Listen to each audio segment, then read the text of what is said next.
a ditadura.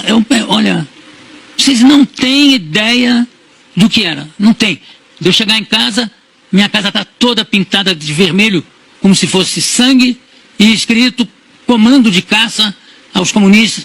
Isso é o mínimo, sabe? E tem gente que fala, não, era melhor. Só quem não viveu pode achar que é melhor. Não tem.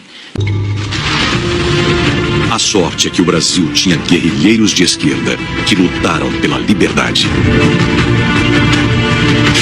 Não lutavam por liberdade, mentira. Esses caras, eles queriam botar uma ditadura.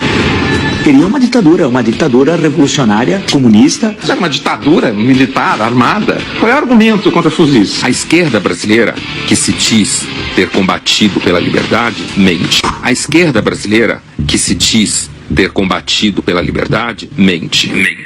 Grande parte dos professores de história também mente, porque eles também são de esquerda. Nenhum grupo de luta armada defendia a democracia. Nenhum. Você não acha um documento, uma vez, a palavra democracia. Essa ideia de que comunismo e democracia andam juntos, ela não existe, né? O comunismo, ele exige controle, exige ditadura dos cidadãos, né? Eles lutavam para estabelecer uma ditadura pró-soviética. Isso é politicamente incorreto. Eles defendiam uma ditadura ou de viés soviético, ou de viés cubano, ou de viés chinês. A ditadura brasileira foi uma lástima, foi terrível, foi um período tenebroso da história do Brasil. Ela só não foi pior do que se a gente tivesse vivido uma ditadura comunista. E aí sim, meus amigos, ia ser um total desastre, né? Porque as pessoas têm que entender que esses septuagenários trambiqueiros que estão aí eram todos os universitários de 68. Todos os envolvidos são septuagenários. Lula, a Dilma, o Dirceu, o Genuíno, Caetano, Gil, o Chico Buarque, todos estão nos seus 70 anos. Usufruíram muito do poder, nunca sofreram, Ziraldo, Jaguar, todos esses caras são ícones. Floresceram, viraram heróis e ganharam a credibilidade e o prestígio que meio que indevidamente conseguiram por causa desse contexto histórico de difamação e de uma narrativa. Lutamos contra a ditadura. Pô, você tem que parar. Isso é cala a boca. Isso é uma imoralidade. Você não pode falar isso. Você era a favor de Cuba. Você é amigo do Fidel Castro. Você engole esta língua. Você não tem moral de... Quem é amigo do Fidel Castro? Não tem moral de pleitear porra nenhuma. Eles se mostraram a canalha que são, ladrões, fanáticos, imbecis, imunes à tentativa e erro. Muitos deles, os que amadureceram, os que envelheceram e amadureceram, eles olham para aquela época e pensam, bom, que bom que a gente não ganhou. Que bom que nós não fomos vitoriosos.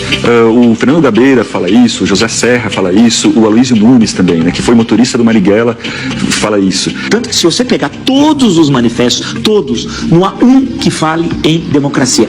Pela outra porta eu entrei no Partido Comunista Brasileiro Revolucionário, que era uma dissidência revolucionária, como diz o seu próprio nome, né, do Partido Comunista Brasileiro.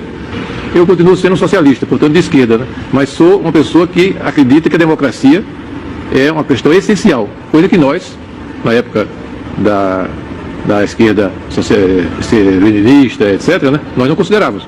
Nós achávamos... A democracia como sistema ideal? Não, nós éramos pela ditadura. Do proletariado? Do proletariado. Nós éramos contra a ditadura militar, mas éramos a favor da ditadura do proletariado. Isso aí é preciso dizer a verdade toda, né? E às vezes eu ouço meias verdades, né? Como a ditadura militar nos oprimiu barbaramente, né, de forma violenta, muitas vezes as pessoas pensam, né, que não existiam no campo da esquerda coisa igual e até pior, em vários aspectos, né? O Stalin e o Hitler, eles disputam pau a pau a medalha de ouro de genocidas na história recente. E o Mao Tse Tung vem ali na medalha de prata. Na medalha de prata com bronze, né? Então é Hitler, Stalin e Mao Tse Tung. Então é preciso ter essa clareza. Todos os principais ex-guerrilheiros que se lançam na luta política costumam dizer que estavam lutando pela democracia. Eu não tenho condições de dizer isso. Eu estava lutando contra uma ditadura militar, mas se você examinar o programa político que nos movia naquele momento, era voltado para uma ditadura do proletariado. Então você não pode voltar atrás, corrigir o seu passado e dizer, olha, naquele momento eu estava lutando pela democracia.